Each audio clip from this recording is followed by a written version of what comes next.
삶은 고통입니다. 그러기에 삶은 고통으로 우리에게 다가옵니다. 하여 많은 이들이 왜 내가 이 고통스러운 세상에 태어났는가? 왜 내가 이런 세상에 살아야 하는가? 라고 질문을 던지고 있습니다. 우리는 근원적으로 동시에 간절히 이 답을 듣고자 합니다. 이 물음은 아마 의미에 관한 무엇일 것입니다. 삶은 정말 의미가 있는가? 라는 질문이요. 정말 삶은 의미가 있습니다. 태어나는 것이 태어나지 않는 것보다 낫고, 사랑하는 것이 사랑해보지 않는 것보다 낫습니다. 죽음을 경험해보는 삶이 이를 경험해보지 않는 것보다 낫고, 고통을 겪는 것이 고통 없이 사는 것보다 훨씬 낫다는 것은 분명합니다. 비록 사랑하는 이를 먼저 떠나보내는 아픔이 있고, 또 그 슬픔을 견뎌야 하는 고통이 있다 하더라도 각자에게 삶 그 자체는 유일한 경험이고 소중한 역사이며 그 무엇과도 바꿀 수 없는 축복입니다. 내가 어떠한 제약을 지었다 하더라도 말입니다. 오늘은 이 이야기를 여러분들과 함께 나누고 싶네요. 모리와 함께한 화요일이라는 책을 읽어보셨나요? 저는 아주 감명 깊게 읽었어요. 특히 이 책은 제가 처음부터 끝까지 챕터별로 녹음했어요. 왜냐하면 같은 병을 앓고 있는 자매가 있었는데 책 읽는 것을 힘들어했거든요. 그런데 차마 그걸 줄 수는 없었어요. 어떻게 받아들일까 고민이 되었기 때문에요. 어쨌든 모리와 함께한 화요일에 그 주인공이 겪은 그 희귀병과 똑같은 병을 앓고 있는 사람, 혹은 이와 유사한 희귀병을 앓고 있는 사람들을 제가 여럿이 보았고 만나보았습니다. 그 중에 한 사람 이야기인데요. 그녀는 아욱실리스타였어요. 협조자라는 말인데요. 수도자와 같은 삶을 사는 이들입니다. 다만 그들은 사회생활을 하고 자기 일을 해요. 이 사람들은 수도복을 입지 않기 때문에 소위 사회의 어두운 곳에 더 깊이 들어가서 그리스도의 일을 할 수 있는 장점이 있어요. 그러니까 사회생활을 하는데 수도자처럼 독신으로 사는 사람 정도로 생각하면 되겠네요. 제가 그 단체의 사람들을 좀 알았어요. 그 중에 어떤 자매도 알았는데요. 우리 동네 사는 이쁜 처자였어요. 같은 성당에 다녔고요. 그런데 동생이 이 병에 걸린 겁니다. 급속도로 진행되었기 때문에, 또 의사 선생님도 더 이상 가망이 없다고 했기 때문에 장례도 여러 번 준비했어요. 그런데 기적적으로 죽지 않고 병이 진행되지 않았어요. 의사도 놀랐어요. 자기도 현대의학으로는 설명할 수 없다고 그랬다대요. 다만 병이 나은 것은 아니었고요. 진행이 멈춘 거예요. 그런데 자신과 같은 병을 앓고 있는 어떤 남자를 알게 되었던 모양입니다. 서로가 서로의 처지를 이해하고 서로를 깊이 나누게 된 사이가 되었어요. 그러다 결혼했어요. 혼자서는 화장실도 제대로 못 가는 두 사람이 결혼을 했어요. 모든 것을 엄마와 언니가 도와주어야 합니다. 여러분, 이 상황이 상상이 됩니까? 그때 제가 이런 생각을 했어요. 자기 몸 하나 관리도 못하는 사람들이 도대체 누구를 책임진다는 걸까? 그리고 아이는 누가 키워요? 처지는 이해하겠습니다만 정말 무책임하지 않나요? 그런데 이 결혼을 주교님께서 직접 주례했어요. 당신 손수 수도 소원을 풀어주시고 직접 이 결혼을 축복해 주셨어요. 정말로 감동 그 자체이지 않았겠어요? 그러나 가히 충격이었어요. 다시 말하지만 그 처자 정말 순수하고 이뻤어요. 하지만 자기 몸을 스스로 컨트롤할 수가 없는데 무슨 소용이 있어요? 저뿐만 아니라 아웃실스타 언니들도 충격받았어요. 어떻게 살려고? 당연한 생각이죠. 그런데요, 그건 내 생각일 뿐이었어요.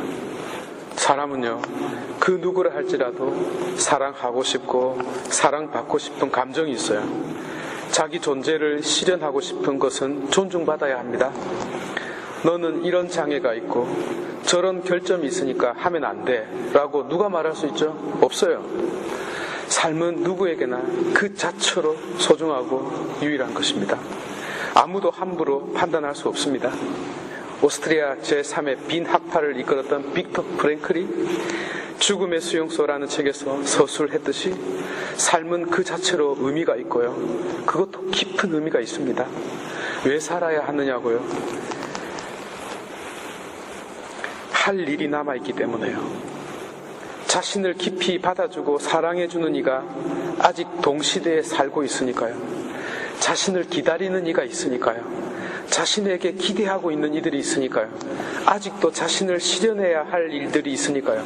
아직 삶을 정리해야 할 일이 남아 있으니까요.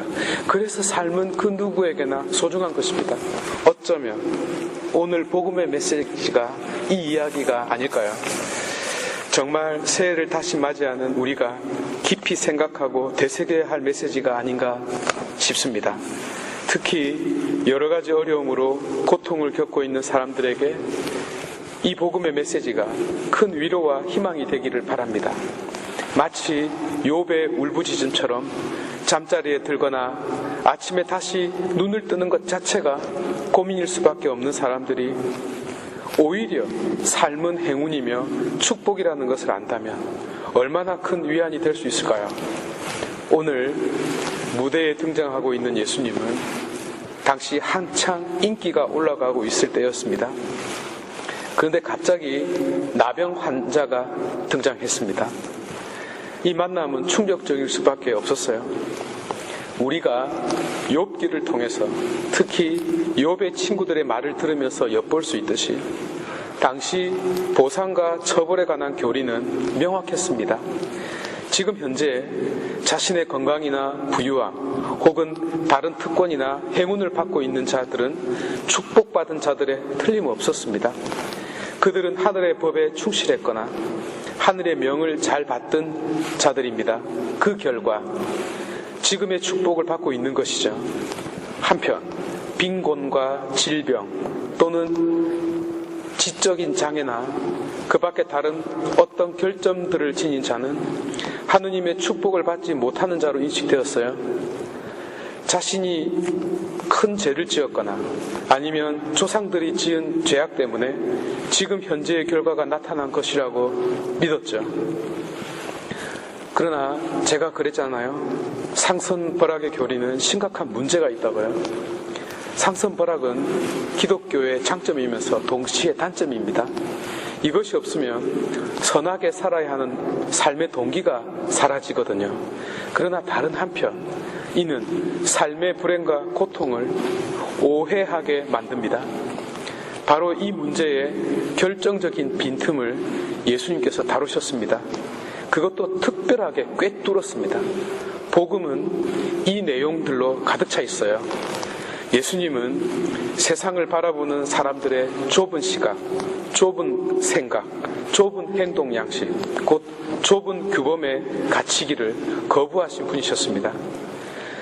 그 사람이 당신에게 다가왔을 때 당신은 그를 한 인간의 존엄성과 한 남자의 고귀함을 보셨고 당신의 이 마음을 담아서 곧 세상의 배타주의를 비판하는 마음으로 그를 따뜻하게 안아주셨습니다.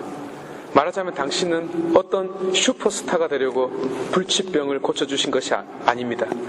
당신의 손은 치유를 불러오는 할머니의 손, 곧 치유의 성사였고 그를 공동체의 일원으로 받아들이는 친교의 표징이었으며 모든 것을 본래대로 복구하는 창조주의 힘 그 자체가 녹아 있었습니다. 너무나 흔히 세상 사람들이 쓰레기라고 여기는 것 속에서도 당신은 아름다움을 보셨고요. 너무나 쉽게 퍼붓는 저주 또한 당신은 하느님의 영광이 드러나는 놀라운 역사로 바라보셨습니다. 그 어떤 고통에도, 그 어떤 불행에도, 그 어떤 어두움에도 당신은 의미를 보셨고 가치를 찾으셨으며 빛을 비추어 주셨습니다. 무의식적으로 사람들이 보지 못하고 있을 때에도 당신은 인간의 아름다움과 존엄함을 보셨던 분이셨습니다. 그래서 그분에게서 치유받은 자, 곧 그리스도로부터 치유를 받고 힘과 용기를 얻은 자는 그 누구도 그 기쁨을 앗아갈 수 없었습니다. 바로 이것이요, 그저 어떤 병으로부터 치유받은 사람들과 다른 것입니다. 기쁨이 있고 축복이 있고 의미가 있고 밝음이 있고 행복이 있어요.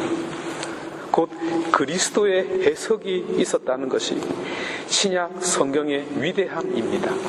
그래서 우리도 그리스도의 이 눈으로 세상을 바라보아야 하겠습니다. 참으로 소중하고 귀한 여러분, 초창기 교부 이레네오 교부께서 살아있는 인간은 하느님의 영광이다 라고 환호했듯이 우리 각자는 하느님의 영광스러운 모습을 간직하고 태어난 자들입니다. 동시에 인간의 삶 자체를 들여다보면 그 속에서 하느님을 볼 수 있다라고 통찰했듯이 우리 안에는 신적인 불멸의 가치가 녹아 있습니다. 이렇게 소중한 우리 각자가 불행해지는 것을 하느님 당신은 원하지 않습니다. 하여 당신은 아무도 소외되기를 원하지 않습니다. 우리가 그 어떤 삶을 살았을지라도, 그 어떤 잘못이 있다 하더라도, 또 그 어떤 불행과 고통을 겪고 있다 하더라도 우리 각자는 근원적으로 존엄한 자이기 때문에 우리 각자의 삶 또한 참으로 의미 있는 인생이라는 것을 결코 잊어서는 안 되겠습니다. 새로 시작된 이 새해에는 우리가 이런 눈으로, 이렇게 확장된 마음으로 세상을 바라보고 내 삶을 받아들였으면 좋겠고요. 당연히 이 열린 마음으로 너의 삶 또한 긍정하는 우리들이 되었으면 좋겠습니다. 하느님께서 참으로 우리 모두를, 우리 모두의 인생을, 우리 모두의 존재를 축복하고 있다는 것을 잊지 맙시다.